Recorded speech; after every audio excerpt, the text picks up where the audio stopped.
सुती ना तो का करी, पानी पीटी।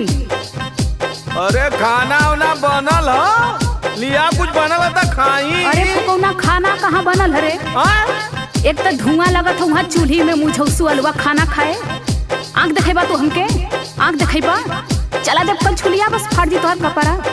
आयल हम घोटे, एक तो चूल ऊपर से मड़ई टीना टप्पड़ सोरी को खोभाड़ बनाई के रखले हुआ। देम हम गई जैसे लगत बा कि महीनन का नहैले है। हट फुकौना, पहले हमके जाते पंप सेट पे नहाए। अरे खनवा बना के जाके नहाईती ना, के तो के रोकत नहाए से?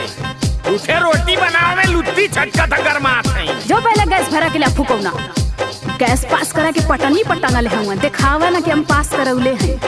अरे तो फ्री में मिलत रहल तो ले ले कि सरकारी माल के छोड़ला। तो अब कहाँ गई तोहर सरकार? अब ना गैसवा भरवा देते। अरे सरकार इस समय कर्जा में चला तो देखा था, राफेल साफेल कुल का खरीदा था। लड़ाई न लगे वाली है, चीनो पाकिस्तान